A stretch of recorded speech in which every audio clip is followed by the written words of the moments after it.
ఆత్మబంధువులందరికీ నా యొక్క ఆత్మ ప్రణామములు. మాస్టర్స్, నేను మీ లలిత.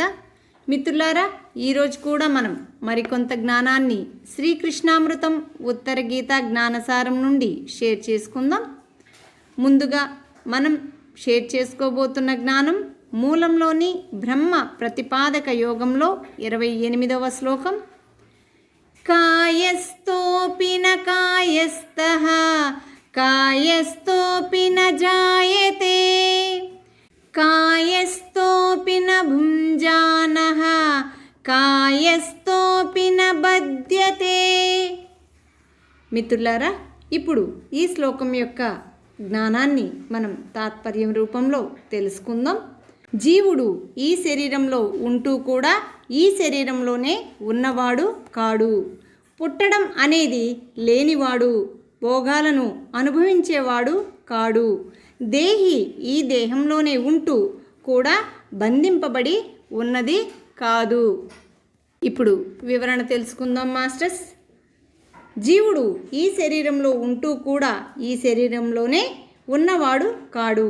జీవి ఈ దేహంలో ఉంటూ కూడా పుట్టడం, మరణం వల్ల చంపబడడం అనేవి లేనిది. జీవాత్మ ఈ శరీరంలోనే ఉండి కూడా సుఖ దుఃఖాలను, భోగాలను అనుభవించేది కాదు. దేహి ఈ దేహంలోనే ఉంటూ కూడా బంధాలు లేనిది. అంటే ఆత్మకు ఏ రకమైన వికారాలు అంటవు అని అర్థం. ఆత్మకు పిండ రూపంలో మాతృగర్భంలో పడి ఉండడం, పుట్టడం, పెరగడం, కృషించడం, మరణించడం వంటి ఏ విధమైన వికారాలు అంటవు.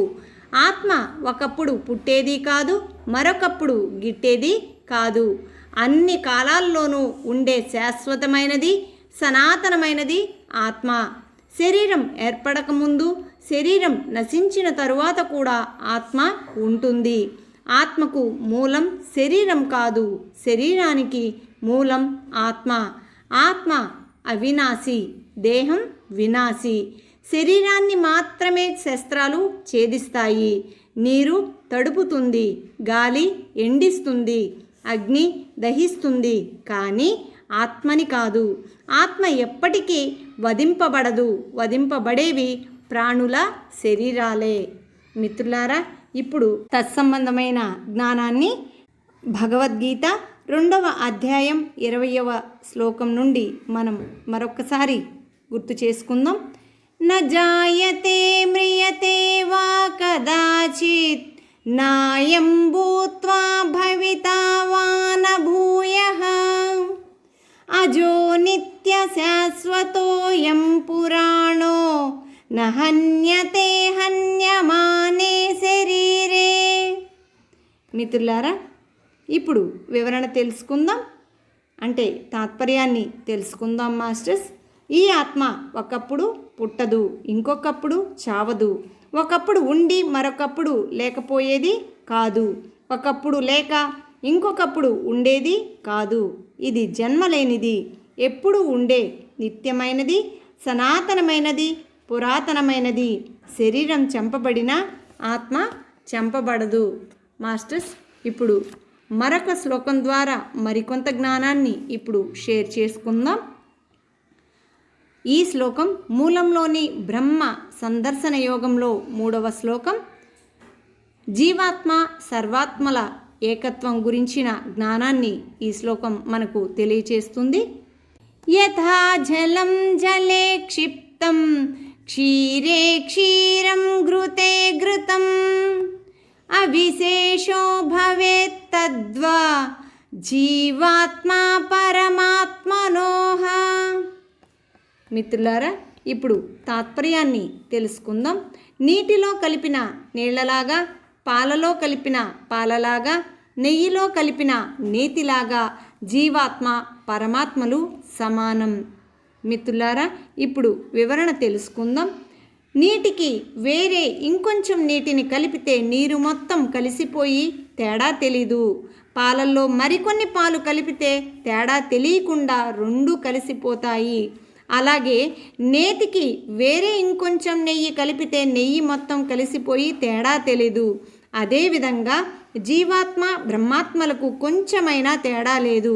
ఇల్లు కట్టకముందు అంతా అనంతమైన ఆకాశమే, కానీ గోడలు కట్టిన తరువాత పరిమితమై వేరువేరు గదులుగా తయారవుతుంది. అంటే అనంతమైన ఆకాశం గోడల వల్ల పరిమితం అయి రకరకాల పేర్లతో పిలువబడుతుంది. గోడలు తీసివేస్తే మిగిలేది మళ్ళీ అనంతమైన ఆకాశమే. అలాగే అజ్ఞానం వల్ల జీవాత్మ సర్వాత్మలకు తేడా ఉన్నట్లు అనిపించినా జ్ఞానం కలిగిన తరువాత రెండూ ఒక్కటే అని గ్రహించగలుగుతారు. మాస్టర్స్, ఇప్పుడు మనం తత్సంబంధమైన జ్ఞానం భగవద్గీత 15వ అధ్యాయం 7వ శ్లోకం ద్వారా మరొక్కసారి మనం మననం చేసుకుందాం. మమైవాంసో జీవలోకే జీవభూత సనాతనః మనస్సష్టానీంద్రియాణి ప్రకృతిస్థాని కర్షతి. మిత్రులారా, ఈ శ్లోకం యొక్క తాత్పర్యాన్ని ఇప్పుడు తెలుసుకుందాం. ఈ శరీరంలో ఉన్న సనాతనమైన జీవాత్మ పరమాత్మ బ్రహ్మాత్మ యొక్క అంశమే. అదే ఈ ప్రకృతిలో ఉన్న మనస్సును పంచ జ్ఞానేంద్రియాలను ఆకర్షిస్తుంది. మిత్రులారా, మనం ఇప్పటివరకు కూడా చక్కటి జ్ఞానాన్ని షేర్ చేసుకున్నాం కదా.